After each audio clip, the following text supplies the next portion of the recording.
Well, hello, and good evening, and welcome to the 2012fad.com. I will be your host this evening. My name is Charlie Bluehawk. Today is January 15th, 2011.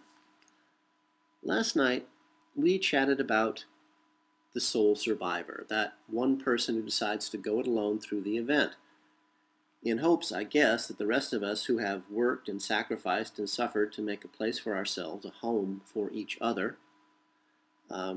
in a new world, the world, of course, that will replace this one.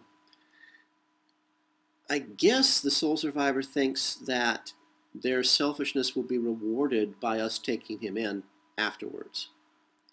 Well, if he turns out to be a she and she's busty and beautiful and sensuous and, a Playboy bunny, yeah, there's a pretty good chance. Anybody else, not so much. We're simply not going to reward somebody who was selfish. I think all of us have had way too much of that for now. The problem we have here now at the 2012 Fad is this. News, real news, is breaking so fast and is breaking on mainstream media outlets for the very first time. It's quite literally impossible to keep up with all the changes happening around us. These changes just keep coming, and they come faster and faster and faster. The world is being remade all around us, and reality is forcing its way into the fantasy world that the masters, the elite, the Olympians, have forced on us, have deceived us into believing. The fantasy is falling to pieces.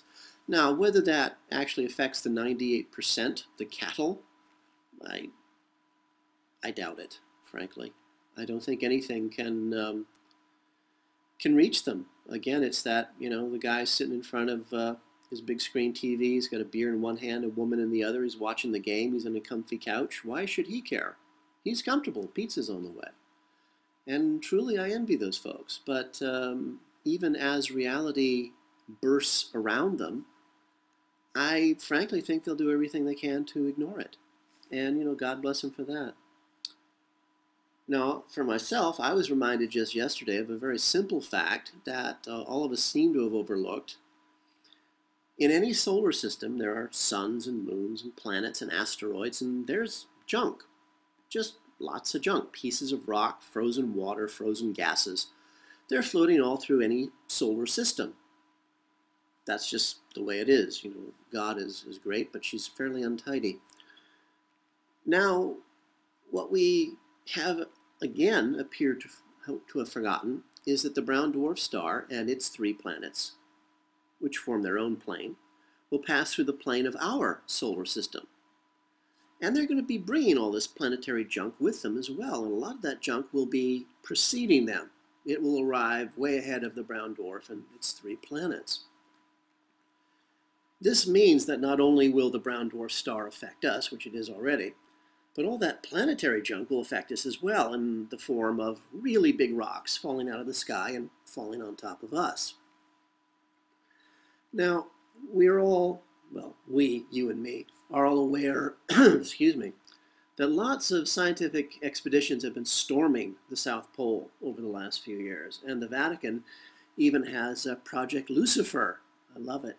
Project Lucifer, again, excuse me, Project Lucifer is a telescope of their very own they built down there, and they will not allow anyone else to use, which is, extraordinary. As I said, I spent 5 years at NASA, and I was endlessly hearing stories about astronomers going from one telescope around the world to another telescope around the world, and these folks openly share data, unless, of course, you're an astronomer working for the Vatican at Project Lucifer down in the South Pole, and then you don't talk to anybody.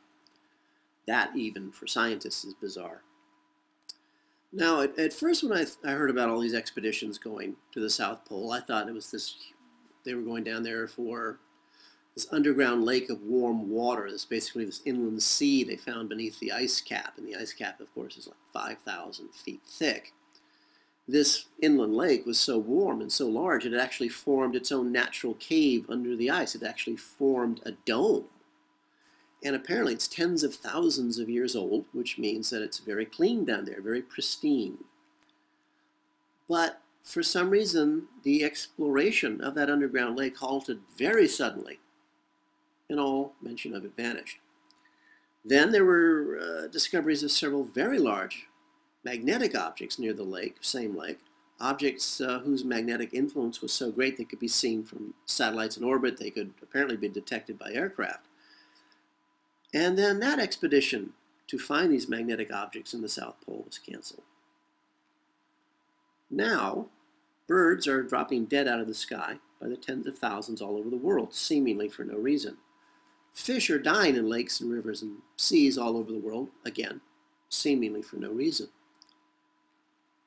And we are again reminded there is lots of space junk in orbit around the brown dwarf star, which is now so close to us we can see it if we are in the southern hemisphere. And you look to the South Pole and you can pretty much see it with the naked eye. So, what do all these things mean to us? Well, if lots of rocks are orbiting the brown dwarf star, and it's almost here, it means that we, the Earth, are already within the plane, the system, the solar system of that brown dwarf star, which means that those rocks are now all around us, and that some of that planetary junk is going to hit us. Now, most rocks in space are tiny, and they'll burn up in our atmosphere long before they hit the ground. But anything larger, say the size of a football field, or in this case, several football fields, those rocks will survive the trip through our atmosphere, and they will hit the Earth herself. This happens all the time. If you are, personally millions of years old, that is, you're pretty much used to it if you're that old. For you and me, it's going to be a little different. This time, it just might be the opening act of a play none of us really want to see. This time, it might be a piece of rock so big that when it hits, say, the South Pole, it will start all that ice melting.